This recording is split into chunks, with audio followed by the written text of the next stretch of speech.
Hey guys, it's Kevin again, and with the recent confirmation of the date for the new season of Rick and Morty, I thought that because I have never seen the show before and because I've gotten numerous requests, I would start watching the show, of course, with season 1, which of course I will be reviewing.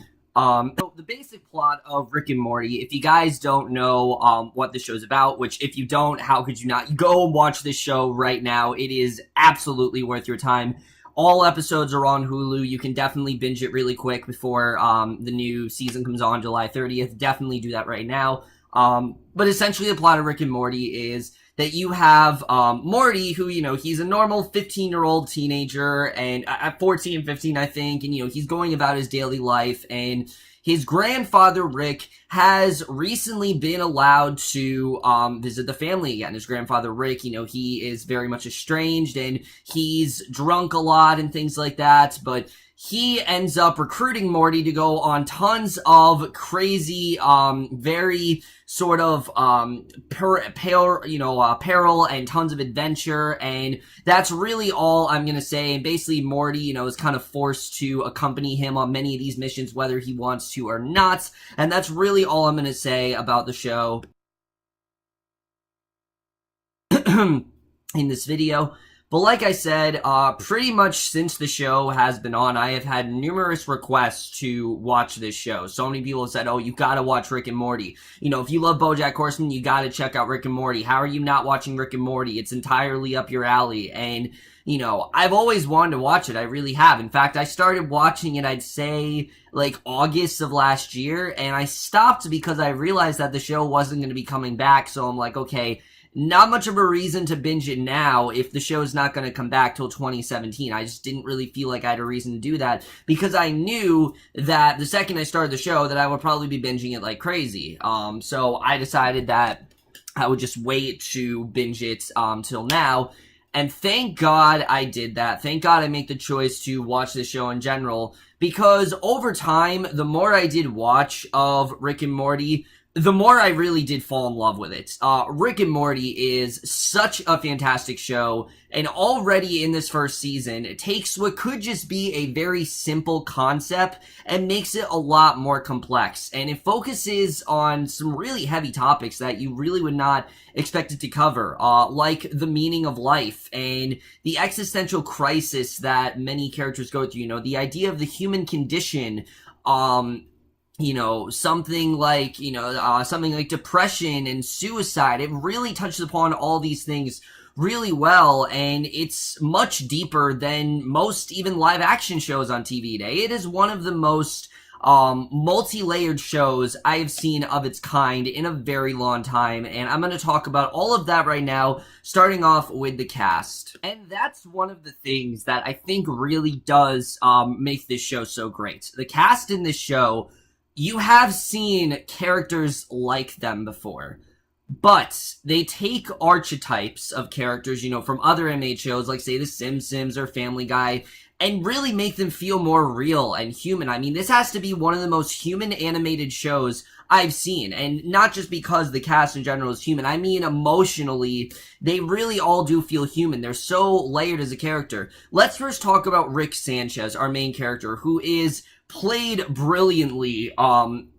by I can't think of his name right now, but whoever plays him, Justin Roiland plays him to perfection. Rick Sanchez, when you first see him, we've seen this character tons of times before. He is the drunkard, he's always drunk off his ass, and he's always just saying really stupid things, and he's, being a dick to Morty, and he doesn't seem to care much about his son, and things like that. And, on paper, that's all Rick really does seem like. But when you really do examine him, you realize that there's a lot of stuff that's going on with Rick. A lot of his, narcissistic attitude, and alcoholic nature really is imbued through his depression and the true pain that Rick really is going through. And the way the show really does explore that is quite different than I've seen on other shows. I think it's extremely well done the way they do that. I mean, you can really tell that Rick is in a deep pain, and he definitely is not someone who is happy. He often talks about things like love or marriage and takes them in a negative context, like, oh, love just means you're trapped, and it's just something that's destined to end, and marriage is just destined to end, things like that. He just doesn't really see it the way someone else would, and we don't know a lot about what's gone on in Rick's past, but what this first season does tell us, is that Rick in general, he's just gone through a lot of pain, and he's someone who kind of, like I said, he tries to release a lot of that pain by going on these ridiculous missions and by recruiting his grandson to go on all these ridiculous sort of stuff with him. And I remember people were talking about how he very much is like a drunk Doc Brown, and I think that's true, but I don't really think that's the way to categorize him. I think Rick Sanchez is a much deeper character than that. Not that Doc wasn't, but Doc was pretty straightforward and things like that. Rick Sanchez just a lot deeper, and I think, like I said, he's such a fantastic character. I loved where they went with him in this season, and, they'll do something where sometimes he'll crack a joke, but then you kind of think about it, and it's like, oh, is that really funny? I'll get to that more when we get to the writing, but in general, he's a fantastic character. I really did love where they went with him throughout the season, and I really did love examining more of his flaws throughout the show. And then, of course, every great Rick, there has to, of course, be a Morty. And Morty in this show as well is not exactly what you think. You see him first, he's really nerdy, he's really emotional, he, likes this girl and things like that. But there's a lot more to Morty than that, because beyond him and Rick, he doesn't really know where he often belongs, and pretty much he doesn't really seem to have much of a purpose besides just hanging out with Rick and, going on these missions with Rick and things like that. And throughout most of this first season, he's really contemplating how he really does feel about Rick. It's a very negative sort of nature. He's really not into this whole idea, but what Rick shows him is a lot more possibilities that Morty just didn't really think of before, and they're very risky, but the way that Rick would introduce this stuff to Morty, I really did love, and the relationship that Rick and Morty have is a very destructive one. It's a very complex one, but it does definitely come from a place of care. There definitely is care put into their relationship, and that's something I really did love, is that sure, Rick does make Morty's life a living hell, pretty much throughout the entire show. But despite everything that Rick really does do to Morty, these two really do care about each other, and you really do see that throughout the show, and there are some fantastic emotional scenes that both of them do have.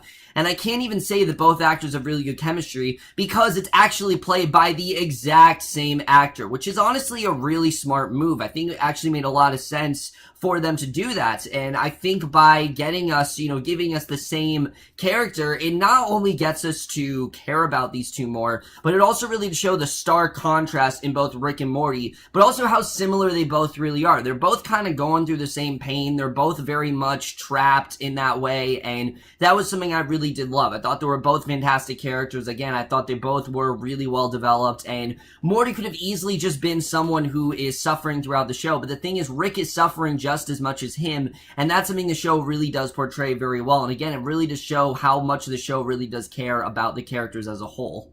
But I have to say, out of all the characters, the one that I really connected to the most, oddly enough, wasn't Rick or Morty. I thought they both were fantastic characters, but I found my favorite character in the show to actually be Jerry, played by Chris Parnell. Played fantastically by Chris Parnell, who up till now, the only thing I've seen him in is a Glee episode where he played a character that was just very one-note, and Jerry is so much more complex than that. And I really love this character of Jerry because Jerry is someone who he's going through a lot on the show. First of all, he and Rick really don't get along at all. Rick really doesn't think that Jerry was a good fit for his daughter Beth, and he constantly mocks Jerry because of the fact that Jerry did kind of rush into a relationship. When him and Beth were in high school, Beth did have Morty's sister Summer at that age, and there's a lot of regret that Jerry really does have, and he often questions, what his life really could have been like. And there's a lot of mediocrity that he really does go through. And he wishes that his life really could have been better. And one of the best episodes of this season is actually when he's given the chance to have a better life and actually sees what his life could have been like if things maybe played out a little bit differently. And we see that it's not as good. It's not as great as he really thinks it is. And he really is struggling for meaning in here. He just wants to be loved. He wants to have that connection. He wants to just have a better life. And like I said, a lot of the human condition stuff, that really does stem from Jerry's personal dilemma. In the show, he really is kind of, he's having a whole personality crisis where he seems to have it all. He has a really good job. He's got a wife. He's got a daughter. He's got Morty. But just something doesn't feel right to him. And he's very depressed throughout the show. And again, Chris Parnell just does such a great job emoting this character. This could have easily been a very one-note type character, but Jerry is anything more than that. And that was something I absolutely loved from his character. He was absolutely fantastic. I loved where they really do go with him throughout the show. And again, he just does such an incredible job with the voice animation. He is phenomenal. And Jerry in general, again, out of all the characters, there were episodes where I was feeling the worst for him because yes, Rick is, in a very bad place, and Morty is also kind of in a very bad place. But Jerry is the one who constantly is being thrown up against the wall and who's constantly being picked on and who constantly in the show is just getting beaten down and is constantly questioning if his life really should be this way and if he really does enjoy his life the way it is. I mean, there's so many moments in the show where he has these brief moments of happiness, but then back to the same humdrum, mundane life that he's clearly not as happy with, and he constantly questions, am I the right man for Beth? Am I the right person for Summer? Did I make the right decision? And it just is really great how much the show really does invest in his character. Again, I haven't seen many animated shows pay attention to that, but they really do an incredible job with doing that, and I loved the way the show, again, really does invest so much time into his character, almost along, equal amounts as Rick and Morty. They spend so much time in his character, and that was something that I absolutely did love here. And then, of course, the character of Beth.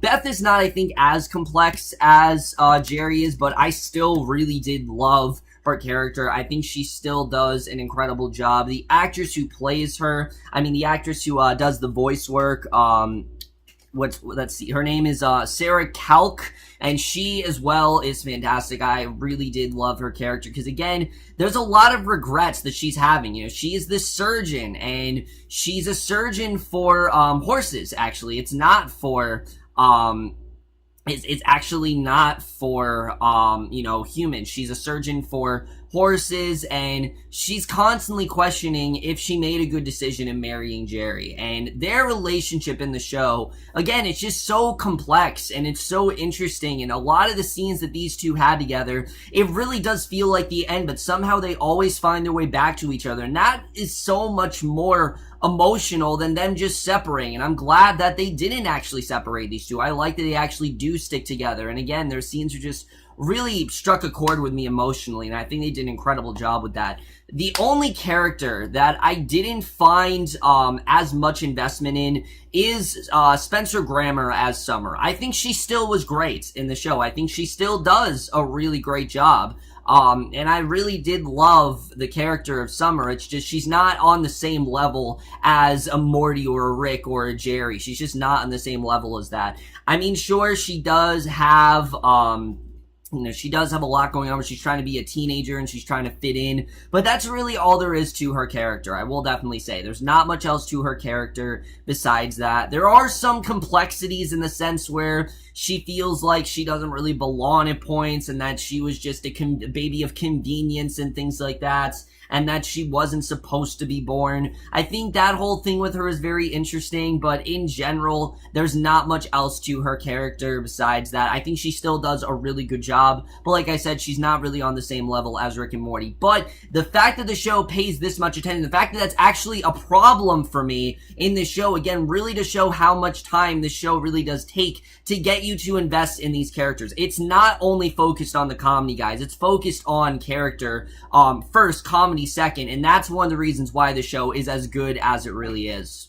So now we got to get into the things that are just phenomenal about the show. The directing and the writing, which this show is helmed by Dan Harmon, and holy shit, I mean, if you were to tell me that Dan Harmon is not one of the best writers working today, I mean, I wouldn't believe you, because he did such an incredible job with the show. I've always loved Dan Harmon since Community. He also executive produced Anomalisa, so this kind of writing he's very much used to, but his directing to this show is fantastic. He does such a great job directing every episode, because like I said, there is a lot of time paid to humor, and it's hilarious. This show, I mean, I was laughing consistently. I mean, almost every joke hits. I can't really think of a joke that didn't land, or at least made me chuckle. Pretty much every joke pretty much does hit on this show. But the thing that doesn't impress me is the humor. I expect this show to be funny. I do. I mean, it's an animated comedy. That's what we expect it to be.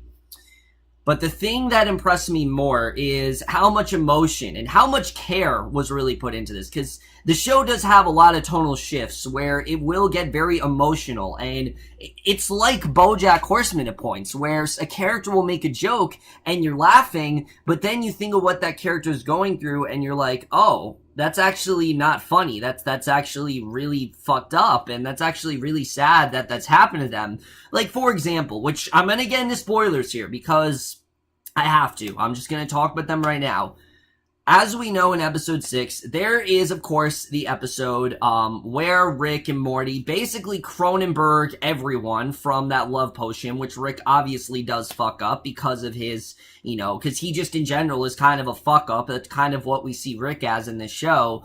He's constantly messing things up, and they turn the entire world into Cronenberg's, and in doing so, that means that their entire world's kind of like a post-apocalyptic world, and when they go back, basically, Rick has to send them back to a universe where they both die, and they have to bury themselves, and there's a whole scene where Morty is kind of realizing how meaningless his purpose really is. I mean, he's now taking the place of himself, essentially. He's not the real Morty in this world. He's just kind of taking that place and realizing that people die, and that eventually, that's just it. Death it's no joke, and it's just something that really does hit a chord with you. And again, the way that this show goes into dark directions like that is fantastic. And you'd think it'd be jarring and it wouldn't make any sense, but it just feels so natural and it makes so much sense because the kind of material we're dealing with. And I think that's something the show just does so well, is the way it really does handle stuff when it comes to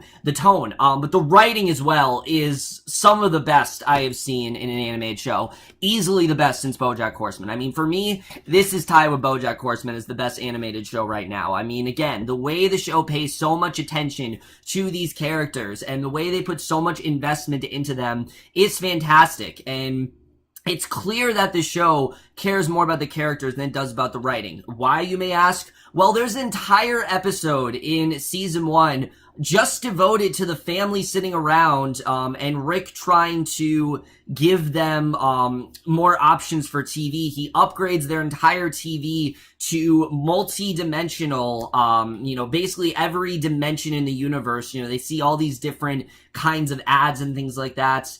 But it's not mainly just focused on the comedy. The comedy's second in that episode. What the main thing going on is a lot of regret on Jerry and Beth's part. They are the main center of that episode. And that's one of my favorite episodes of the season, may I add, because of how much I cared about Jerry and Beth as a couple. Like I said, constantly throughout the show, they are on the verge of, we're gonna split up, and that it seems like it's the end for them, that they're ready to call it quits, but somehow they always find their way back to each other, and I love the way they handled that. I think they did that amazingly well, and that particular episode in general, where it seems that those two, Beth's packing things, Summer's ready to run away because she's realizing that, this is a world in which things are just more normal, and that things could have gone much better for Beth and Jerry if she wasn't around, and if she was never born, they might have just had much better lives. And she just kind of realizes how pointless she really is in this world. So when she's packing that bag and,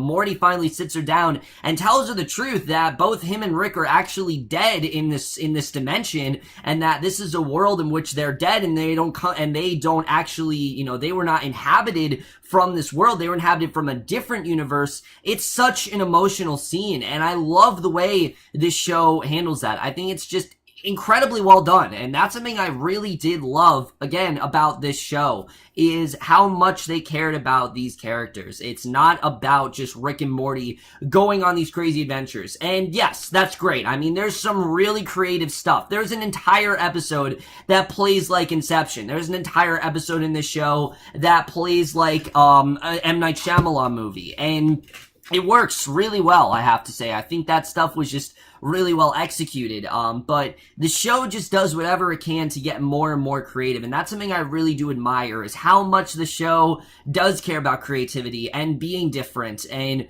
really just giving us something that we've really never seen before. I've never really loved Adult Swim all that much. I'm gonna be honest with you. I don't think Adult Swim has been that great of a network. I think most times a lot of their stuff is just average. It really is. I don't watch a lot of Adult Swim because I just find a lot of their content to be very, very average.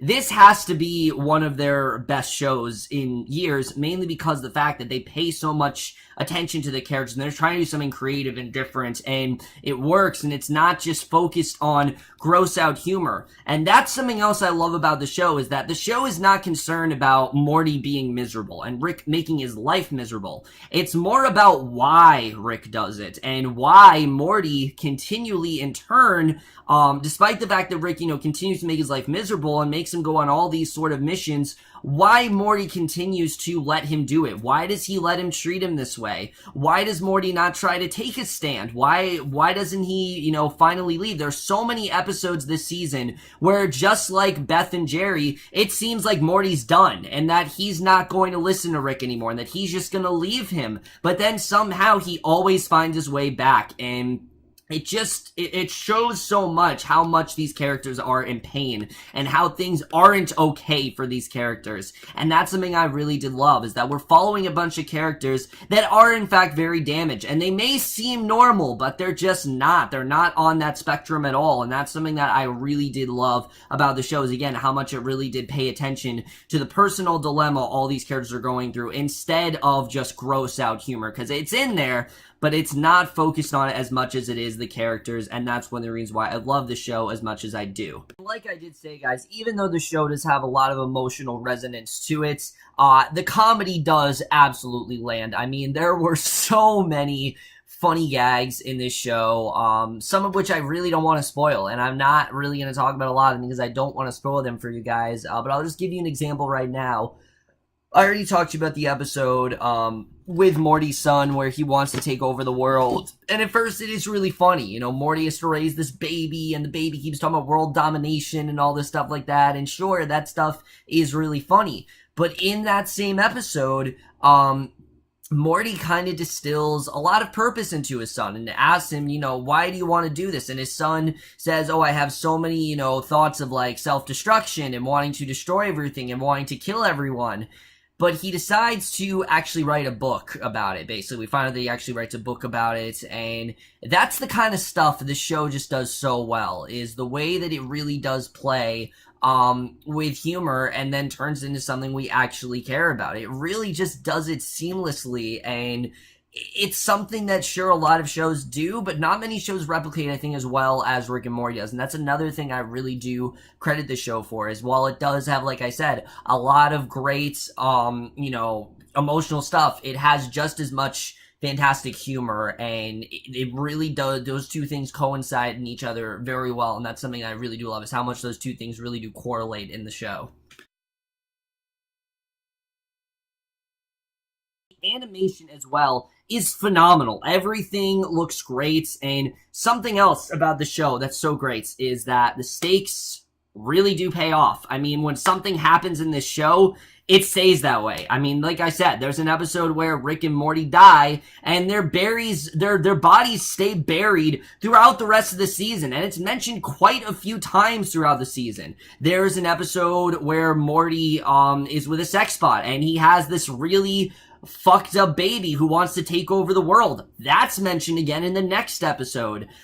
There's an episode, where, like I said, Jerry and Beth, they kind of complete the relationship. That's mentioned again. A lot of this stuff, it's not just, one and done. That's something I love about the show, and that's what more animated shows really need to do, which I don't think they do enough. This show has a lot of stakes, and it has so much stuff going on, and it doesn't just drop it. It actually pays attention to what's going on, and that's something I really did love about this show, and especially when we get to the finale, which I want to get into right now, because the finale for this show was absolutely phenomenal, I have to say. I think the first season, it was very smart of them to do what they did here, because they have 10 episodes of Rick and Morty going on these crazy adventures. There's 9 episodes. There's only 2 episodes a season in which that doesn't happen. Like I said, there's the one where Rick and Morty, they're just sitting around watching TV while we focus more on the dilemma of the Smith family and what they're going through. But the other episode is the finale, and the finale was it was a really smart choice, because basically Rick is forced to not go on a mission with Morty because Beth and Jerry are going on their own little vacation, and that gives Rick the chance to basically have to, look after Morty and look after Summer and be an actual grandfather to them, which we do see throughout this season. This is not the only time, but this is the one episode where they don't go on a crazy adventure, and it's extremely well done, because Morty gets this chance to basically, finally get Rick caught, because Beth makes it very clear that if anything bad happens, Rick is going to be the culprit. Rick is going to be the one that is responsible, because Rick has a tendency to do those kind of things. And right when it seems like Morty could in fact get Rick in trouble, because the entire house is a mess, they go to like a different dimension, things like that, all this kind of stuff happens, the house is wrecked. And basically, right when it seems like he's ready to just finally rat on Rick, he doesn't. He pulls back because he realizes that Rick actually does matter to him. And the most effective moment of the finale for me is not just Morty realizing how much he really does care about Rick. It's the conversation he has with, I can't think of his name right now, but it's the conversation that he decides to have with Bird Person. That's his name, with Bird Person, who's actually is played by Dan Harmon. He has this conversation with him, who basically tells him that, look, Rick doesn't just say wubba dub dub because it's his catchphrase. He says it because it's masking the fact that he is in pain, and that he really is not as together as he seems. Obviously, he doesn't really appear to be together, but the reason that he seems he's always drunk, the reason why he always is so invested in these missions is because he takes pleasure in escaping from it. This is his way to escape. This is his way to kind of move on from that and focus more on things that don't matter as much. And when Morty realizes this, at first he's like, oh, I don't care about Rick, but you can tell that he does. You can tell that he really does have that deep sympathy for Rick, and I think that scene in general, it just really shows how similar these two really are, because while Rick is constantly in pain, Morty also is, because Morty doesn't really see a point in his life without Rick. There's a whole episode where we find out that in every dimension, there is a Rick and a Morty, and Morty kind of realizes that, holy shit, I don't really serve much of a purpose in my life besides constantly going with Rick on these adventures. What else am I really supposed to do in my life? And he basically realizes that, yeah, Rick is important, and I do need to have Rick in my life, and now without Rick, I am nothing, basically. And that scene between him and Summer where Rick freezes the world up, and it finally seems like Rick, Summer, and Morty can just have a normal life, the three of them. It's just such an emotional scene. It's such a great capper to the end of the season, seeing that maybe they finally will find happiness. It's not going to last for long, but for once, Rick is actually not up to his usual shenanigans. He actually is, having a good time with Morty and Summer, not doing his usual antics. And that was something that I really did love. I thought it was just a very powerful ending. I thought that was definitely really well done. And again, it really does go, a lot of scenes like that are like that this season. For example, probably the most effective scene this entire season for me, besides Morty realizing, the importance of death and how much that really does matter, is a scene at the end of that episode where we see in that parallel universe, the one that Rick and Morty basically destroyed, Beth, Jerry, and Summer are the only ones left, and they're living a whole normal life, and not really caring, where Rick and Morty are. We're realizing how normal their lives could have been if Rick and Morty weren't around. And again, it just really shows how much those two really do need each other and how much pain they both are really in. I think it just really says a lot about this season as a whole, and I think that's something that's just incredibly well done, and it really is the perfect capper to end the season on. So overall, guys, Rick and Morty Season 1 is an absolutely phenomenal show. I really did love pretty much everything about this season. There really are many complaints I can have, except for the fact that just some episodes were better than others. That's really it. There's one episode with Summer that I just thought was a little bit dumb, I will say. I thought it was just a little bit dumb, but there was something in that episode that I definitely really did love. For everything I didn't like in the show, there was something I absolutely did love, and I don't think, the show was, for the most part, the show was almost always consistent. I will always say that. I think for the most part, it was really consistent. It was always, I was never not invested in the show. I always found something to get invested in. If I didn't care about one plot, I cared about the other, and then I found a way to care about the other plot. It's really well done the way the show would do that, because you think you know where the show's going to go, and it absolutely is not going in that direction. It's just very unpredictable, and in general, it just takes what could have been archetype characters and make them much more multi-layered, and really do show that they're going through a lot more than we think, and that's just something that I love that the show does. In general, guys, I absolutely loved Rick and Morty Season 1, and I am absolutely going to give the first season of Rick and Morty an A.